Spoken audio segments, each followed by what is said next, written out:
Welcome to Candidate Conversations, brought to you by DCTV. I'm Larry Brown Jr.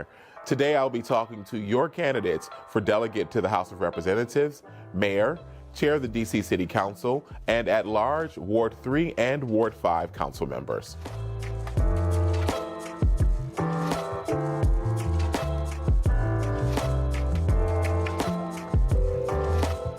Dennis, thank you so much for coming to the studio and having a conversation with me. Yes. For today's Candidate Conversations. My pleasure. Fantastic. Can you start by stating your name and the position you're running for? Certainly. I am Dennis Sobin, and I am a candidate, the Libertarian candidate for mayor of DC. I won the Libertarian primary. We have, like the Democrats, the Republicans, the primary. And we are the party that stands for freedom. We want less regulations. We want decriminalization of many things that are putting many, many people in prison.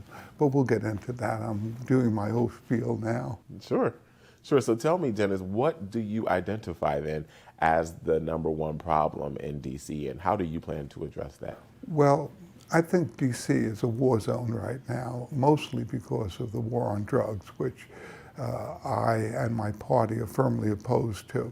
We think that the war on drugs, which was started by Richard Nixon, as I think most of us know, and adopted by other politicians because it took attention away from local problems. A war always does that, whether it's a domestic war or a foreign war. And it's devastated our city, and it's taken so many resources, it put so many people in prison.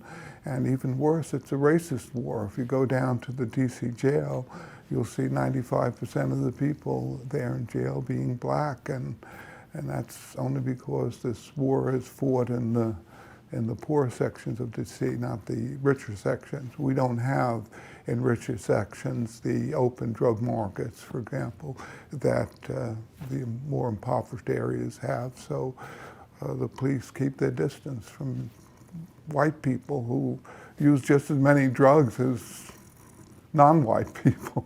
It's a very unfair situation, and I think it infects a lot of the other issues we'll be talking about, having this ongoing war in DC. You mentioned the war on drugs and how you could kind of pinpoint it down in some kind of racial disparity, if you will, maybe in the criminal justice system. Let's talk about the racial disparities in DC. How do you plan to shrink that as mayor? Well, first of all, I don't believe I'll become mayor, so I am certainly the minority candidate here, but I'm asking for the vote of people because I am the one candidate who is not talking bullshit. I am talking directly to the people about what we need here, and what we need to do first is create peace in the District of Columbia. I think the fact that we have this warfare going on infects every aspect of our life. Certainly education. How can you educate people, students in a war zone here? So it's a bad situation, and to be very candid and direct, it's fucked up. Talk about then how voters can push their candidates that they're interested in to be able to pay attention to the issues that matter to them. You seem very passionate about the issue that you just spoke of. How then do you push those voters to make their voices heard like that? I think, you can't just vote for safety at this point. What you know, what exists. You have to take a chance, and you have to seek new leadership. I think a vote for me would be, as I say, I don't think I have much chance of winning because the mayor has, 37,000 people on her payroll, and if half of them vote for her, she'll win the election. A lot more than that will vote for her.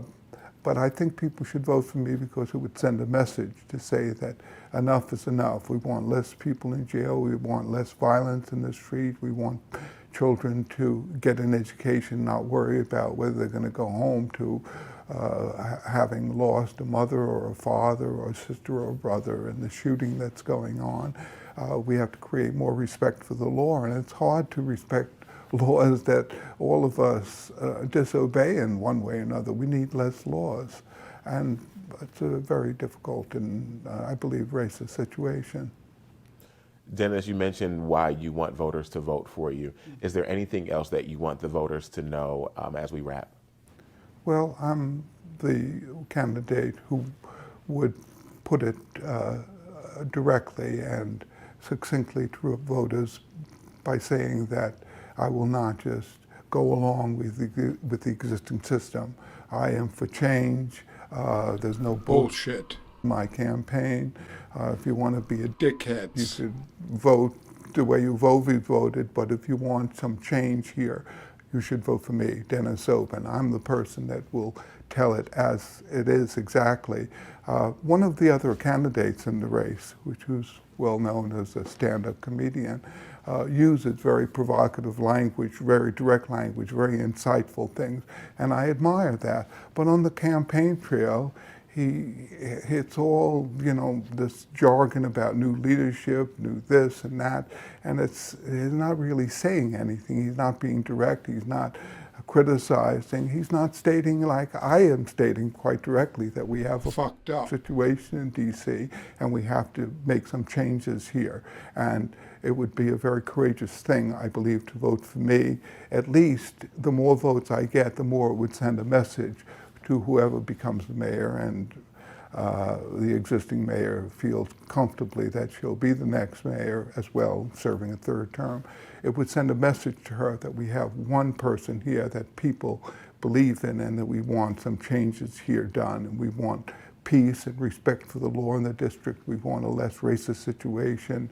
Look at the murders in the district. The overwhelming people in the district who are getting murdered are black, and we don't have a black city here. Sure. We used to, but now it's, and I just want to mention, because this morning my friend Roach Brown is doing a radio show regarding the situation in the city about black and white, etc. And he's no longer calling this chocolate city.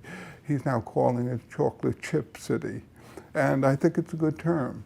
And we've never had a white mayor in DC. I'm not saying people should pay attention to white and black, but the fact is that, in fact, I'm the only candidate that would be considered white that's running in the race. And I think people are voting along racial lines because of the same reason that the white plantation owners picked black overseers to keep the slaves in control. And I think that's a very similar situation as we have in the city. And I say it's all right, so I've got to cut you off there because I want to get this last question in before we say farewell. You are a biker, and I know that you've seen various sides and parts of the district as you bike around. Where can folks get out, and what are some cool trails, and what are your thoughts about trails in DC, bike trails in DC? Oh, that's wonderful. The Metropolitan Bike Trail right through the heart of the city. When I first went, I'm always accustomed to, driving in the city and going to downtown and all that, but we have a wonderful bike trail that cuts right through the heart of the city, and it's very clean, it's very well managed, and all you have to do is put in your navigator, take me to a certain location. If it goes through the middle of the city, you're going to hit that trail. Beyond that, I do a lot of biking along the river. We have the wonderful Potomac River in DC, and the bike trails run along the sides in DC, and of course you can go over the bridge and you'll go on the other side of the river, but there's so many wonderful things, wonderful bike trail, the Mount Vernon bike trail that leads out of DC, and I highly recommend it for people to do some biking. Awesome. Are you going to walk or bike to the polling place on Election Day? It's a few blocks and I'll bike. All right, why not? Awesome. Exercise. Fantastic. Thank you so much, Dennis. Thank you. Thank you to all of our candidates for joining us for these conversations. Early voting is already underway, and in-person voting takes place November 8th. Don't forget to cast your ballot for this year's general election. For everyone here at Candidate Conversations and at DCTV, I'm Larry Brown Jr. We'll see you next time.